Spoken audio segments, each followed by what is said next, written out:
Foldables will be the new standard. Remember when Samsung said that in 2022? They also said that they expect foldables to overtake the Galaxy S series by 2025. Well, it's 2024, and majority people still seem to prefer Samsung Slab phones. This is the brand new Galaxy Z Flip6, and it needs to be a pretty big hit if they want to get close to accomplishing their goal. Visually, this isn't a dramatic change from the Flip 5. When I asked several friends, a lot of them actually said they prefer the look of the old model. I tend to agree with them. The colored camera rings are a little out of place for me, but I do appreciate the all matte, more industrial design. It does look very clean and modern. Now, the cover display is still the same folder shape design as last year. I honestly don't care that it didn't go for something that wraps around the cameras like other brands have done. What I do care about is that it's still 60 Hz. One of the unique selling points of this phone is using it while closed, and a 60 Hz refresh rate just doesn't feel as nice to use. I also love the ability to customize the quick settings. Being able to add something like a hotspot toggle would be so great. This way, I don't have to open the phone every time I need it. And look, the widget-based system works fine. It keeps things simple, but it's about time Samsung just supports full-blown apps on here right out of the box without having to go through the whole good luck workaround. I feel like cutting down the amount of times you need to open up your phone to get something done should be a key focus with the Flip, and they're just not doing that.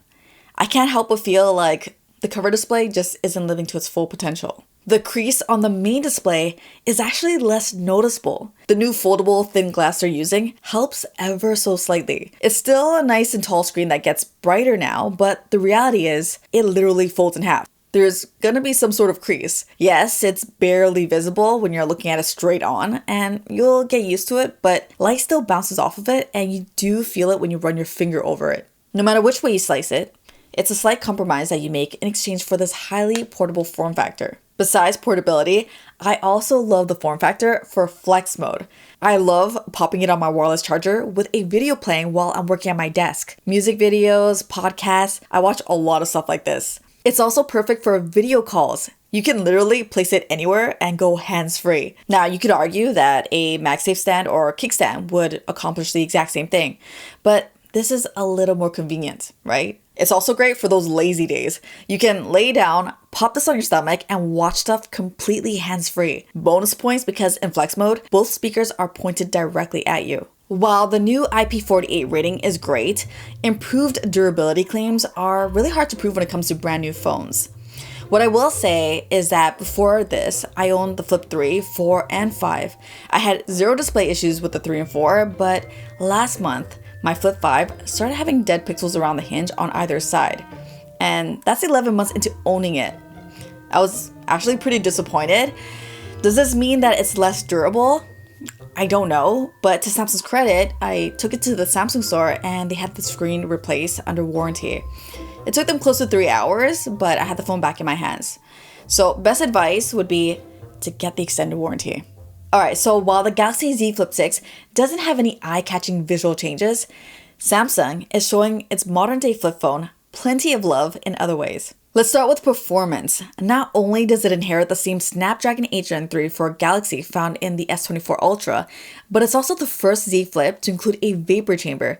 It has more RAM too, rocking 12 GB now. With all those changes, you'd think that they'd finally add DeX support here, right?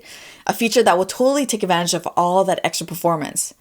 Nope, still no DeX here. As expected, it scores higher in benchmarks, but day-to-day performance isn't all that dramatically different compared to the 5. The vapor chamber is a nice addition and does help keep the phone from overheating as quickly when it's pushed during video recording or gaming. It still isn't the best phone for heavy gaming, but now it doesn't throttle as quickly and maintains a higher performance even when it does compared to the last year's model. Battery size is 4,000 now. That's 300 more than the 5. Combined with the more efficient processor, I'm seeing a very impressive jump in battery life. This gets close to 2 extra hours of screen on time compared to my Flip 5. I've been averaging about 7 to 7.5 hours per charge, and that's mostly using the main display. If you spend more time on the cover display and put the phone into light performance mode, you'll probably get even better results. I can finally say that battery life is not a massive compromise anymore over a typical Slab phone. This should comfortably get most people through an entire day, unless you're shooting tons of 4K videos or have bad reception. It took them 6 generations, but hey, I'll take it. I would have liked to see them improve the charging speeds though, even by a little bit. An hour and a half plugged in and over 2 hours on a wireless charger is starting to feel kind of slow, even with the whole 30-minute quick charge. The phone features 2 new camera sensors, a 50 megapixel main camera, which is the same you'd find on the S24, and an upgraded 12 megapixel ultra-wide camera. The new cameras offer improved HDR performance, better low light capabilities, as well as AI improvements for zoom and noise reduction. Colors are more accurate, and photos just come out looking a lot less processed. It'll only do 2 times optical zoom or 10 times digital. The selfie camera is the same as last year, but it does look like there's some tweaks to the image processing. At the end of the day, yes, it's a much better camera experience.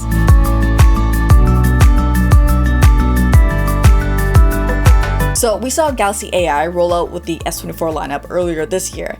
And now Samsung is introducing even more features with the launch of this phone. Interpreter mode, where the cover screen can show translations in another language, is a smart way to use the phone's unique form factor. I tried it out briefly, and yeah, the translations aren't exactly perfect. But hey, if you're in a foreign country, I guess imperfect translations are better than no translations at all. Sketch to image is more geared towards the Fold with its S Pen, but being able to roughly sketch elements with your fingers and have AI bring them to life is a really neat party trick. It's also a lot of fun to sketch random things on top of photos and seeing the results. It's very hit or miss, but some of the results are surprisingly believable. Photo Styles is probably the one I'm having the most fun with. It basically creates an AI drawing of people in different styles. Some of the creations are way off, but some of them aren't too bad. I don't know, does this look like me?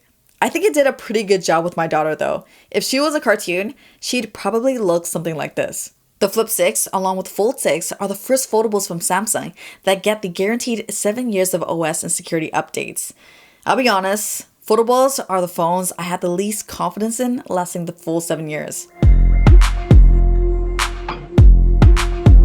Overall, this is a nice, confident step in the right direction for the Flip lineup. They've addressed a lot of the biggest complaints that people tend to have with the older models. The upgrades aren't sexy, but they really do add up, and you end up with a much more well-rounded phone. The nice jump in battery life, better performance, and a flagship main camera are things everyone can appreciate. The price increase isn't going to do them any favors, especially with consumers cutting back on their spending. Thankfully, Samsung is pretty good with their sales and trade-in deals. I know we all want Samsung to keep pushing the design boundaries like they used to, but keeping designs for several years with a focus on refinement seems to be the new norm now. I completely get that AI features are much better for marketing, but my only constructive criticism for Samsung would be not to neglect the other aspects of the Z Flip software experience. I love to see them double down on the cover screen. Just give us all the options right out of the box. Just make me want to use the cover screen more. DeX would also be a very nice addition to this phone. The hardware seems more than capable now. But yeah, let me know your thoughts about the phone in the comments. Also, what do you think about their prediction? Do you think foldables will surpass their Slab phones by next year? Yeah, they got their work cut out for them. As usual, thank you so much for watching. Until the next one, I'm out here. Bye!